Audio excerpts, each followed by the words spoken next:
ఆయన ఏంటికి డ్రాగన్ చేస్తాడో ఏంటికో నాకు అర్థం కావడం లేదు. కానీ ఇంకా ఏమన్నా అతను ఇంకా ఎవరితోన్నా చర్చించిన తర్వాత ఏమన్నా చెప్తాడేమో వేచి చూడాల. అదే కాదు, నిన్న నేను తాడిపత్రికి పోయిన తర్వాత నన్ను అక్కడి నుండి బలవంతంగా తీసుకొచ్చి అనంతపూర్లో పెట్టడం జరిగింది. ఇది అందరికీ తెలిసిన విషయమే. అతను నేను ఇక్కడికి వచ్చిన తర్వాత జేసీ ప్రభాకర్ రెడ్డి గారు తాడిపత్రిలో ఎక్స్ఎమ్మెల్యే ఇంటి దగ్గరికి పోయిన వాళ్ళందరికీ కూడా మేము ఫోటోలు తీసుకున్నాము. వాళ్ళకందరికీ ఆయన ఏదో చెప్పినాడు, రఫ చేసి. ఈరోజు పొద్దున్నే మా కార్యకర్త షాపు కూడా ధ్వంసం చేయడం జరిగింది. అంటే చిన్న కార్యకర్తలు ఎవరన్నా కానీ ఏదన్నా మాట్లాడితే సోషల్ మీడియాలో తక్షణమే వైఎస్ఆర్సీపీ కార్యకర్తలను తీసుకుని స్టేషన్లో పెట్టి కేసులు రాస్తారు.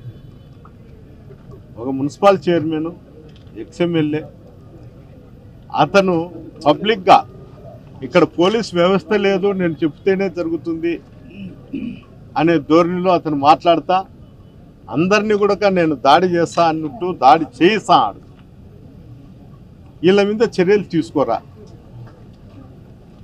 అసలుకు ఈ రాష్ట్రం అంతా కూడా 175లో 174 కాన్ఫరెన్స్లో ప్రోగ్రాం జరిగితే నేను ఒక్కని కూడా అక్కడికి పోకోకుండా నిలబెట్టడం జరుగుతుంది అధికారులు. వీళ్ళ ఇంట్రెస్ట్ కూడా ఏమి దాంట్లో భాగం. అంటే రాజకీయాల్లో ఓటమి గెలుపులు అనేది సహజము. ఎవరు ఎక్కడైనా తిరగచ్చు. ఇది ప్రజాస్వామ్యం. మా సొంత ఇల్లు కూడా అక్కడ ఉంది. ఆ ఇంటికి కూడా పోకుండా కట్టడి చేస్తాను. ఇంత దారుణమైన పరిస్థితులు ఈ రాష్ట్రంలో వచ్చింది. ఏమన్నా వీళ్లకు ఈ రాష్ట్ర ముఖ్యమంత్రి ఆదేశాలు ఉన్నాయా, లేకపోతే వీళ్ళే చేస్తారా, లేకపోతే వీళ్ళకి హెడ్ ఆఫ్ ది బాస్ ఏమన్నా జేసీ ప్రభాకర్ రెడ్డి? ఇవన్నీ కూడా అర్థం చేసుకోవాలా. అందరూ ప్రజలు గమనిస్తారు ఏం జరుగుతుంది. ఏమన్నంటే ఆ ప్రభుత్వంలో మమ్మల్ని చేసినారు, రైట్, అతను చెప్పేదానికి నేను అంగీకరిస్తాను. మీడియా వాళ్ళంతా రాండి, అతను ఎక్కడ కూర్చుంటాడో కూర్చోమను, నేను అతనికి ఏమన్నా న్యాయం చేసినాడో చెప్పుకోను, నేను కూడా దానికి కౌంటర్ జవాబు చెప్తాను. అంతేగాని పద్దను లేస్తే ముండమోపి రాజకీయాలు చేస్తాడు. అంత దరిద్రమైన రాజకీయాలు. పబ్లిక్ని రెచ్చగొట్టడము, ఆ బంగాకు సారాయి మటకాలు పెట్టుకోవడము, వాళ్ళందరినీ గుంపు చేయడం, ఎవరి మీదనో ఒకరి మీద దాడులు చేయడం. ఇది ఎవరు కూడా మా పల్లెలలో ఏం చెప్తా అంటే, నేను కూడా గ్రామీణ ప్రాంతవాసినే, చెప్తా అంటారు ఇట్లా ముండమోపులు ఉన్నవట్టే లేకపోయినట్టే. అదే నేను కూడా ఇప్పుడు చెప్తాను, ముండమోపి రాజకీయాలు చేయకుండా నేరుగా నువ్వు రాజకీయాలు చేయి నాతోనే. నువ్వు ప్రతిసారి చెప్తాండావు ఈ మధ్యకాలంలో నాకు ఆ కుటుంబానికి సరిపోదు, అందువల్ల ఆ కుటుంబం తప్ప ఎవరైనా రాజకీయాలు చేయండి. మా పార్టీలో శాసించడానికి వాడెవడు? మా పార్టీలో మెంబరా, కార్యకర్త, లేకపోతే ఏదైనా పోస్ట్ ఉందా? వాడు ఉండేది తెలుగుదేశం పార్టీలో. తెలుగుదేశం పార్టీలో ఏదైనా ఉంటే డిస్కషన్ చేయము. మా పార్టీలో గురించి, నా గురించి వాళ్ళు లేకపోతే ఇంకోరు తిరగమని చెప్పేదానికి అతను ఎవడు? అతని యోగ్యతేమి? After all municipal chairman. అది గ్రహించు. తాగుడుపోతు చేష్టలు చేసుకుంటా, ఆ గడ్డం పెంచుకొని దరిద్రమైన ఆలోచనలు పెట్టుకుంటా, నీ గడ్డంలో పిచ్చుకలు పేన్లు పడకుండా చూసుకున్నా ఏంటివన్నా. ముందు అది శుభ్రపరచుకొని నీట్గా రాజకీయాలు కానీ చూడు. కక్షలు ఇంకోటంటే ఇక్కడ ఎవరు ఊరికి లేరు.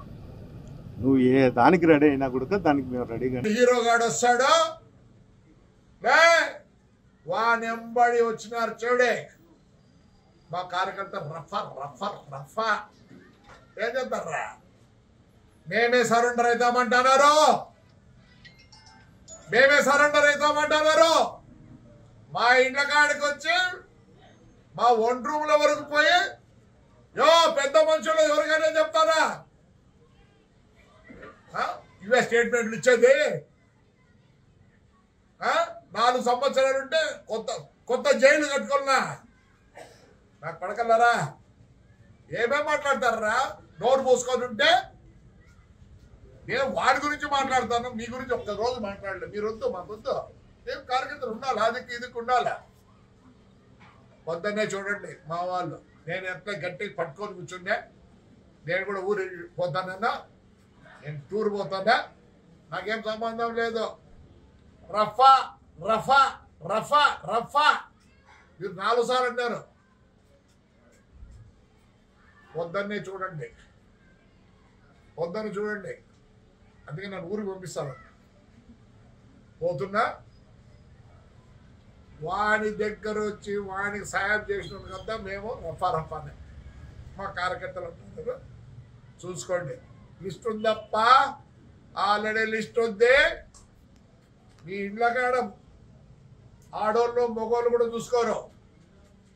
ఎందుకంటే కొందరు ఆడోళ్ళు ఎవరప్పదే పైన చాలా మాట్లాడుతుందా పాప. మేము కూడా కార్యకర్తలు ఆడోళ్ళు ఉన్నారు, మాట్లాడరు.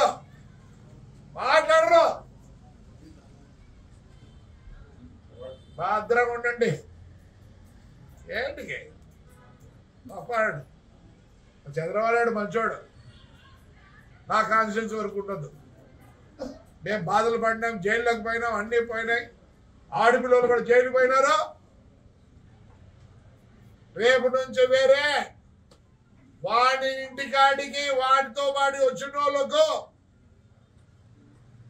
పెద్దారెడ్డి గారితో వచ్చిన వాళ్ళకు ఆయన ఇంట్లో కూర్చోండి. మమ్మల్ని చేయలే. వాడు వాడి కొడుకు లే ఏడున్నావురా, ఇంకా నీకు చాలా ఉంది టైము. రాజకీయం చేసినావా, లెక్కలు సంపాదించుకున్నావు. రారా, ధైర్యం రారా. నీ కార్యకర్తలు ఉన్నారు ఇక్కడ. ఇట్లా నాకు నమ్మకవుతండి వైఎస్ఆర్ కార్యకర్తలు రారా. వాడు ఫయాజ్ గారు మేలు కదరా నీ పాసెంజర్లా. ఆ పిల్లగాళ్ళు 5 నెలలు టేపుడు పెట్టిలే. వాడు హీరో గాడు టేప్ పెట్టిలే. వాడు వేలు ఏం పేరు రమేష్ రెడ్డి గాడు సొంత అమ్మాయి వాడే కొట్టుకున్నాడు. ఇంకా కొట్టాలే. వాడు అమ్మటోడా ఫ్లాట్ అట్లా నిలబెట్టినాడు. నాగిరెడ్డి గాడు అట్లా నిలబెట్టినాడు. భాస్కర్ రెడ్డి గాడు నిన్న మళ్ళీ లోకేష్ దగ్గరికి పోతాడు. నువ్వు అనుకుంటానేమో నేను డిస్టర్బ్ చేయదలుచుకోలేదు స్టూడెంట్స్ని.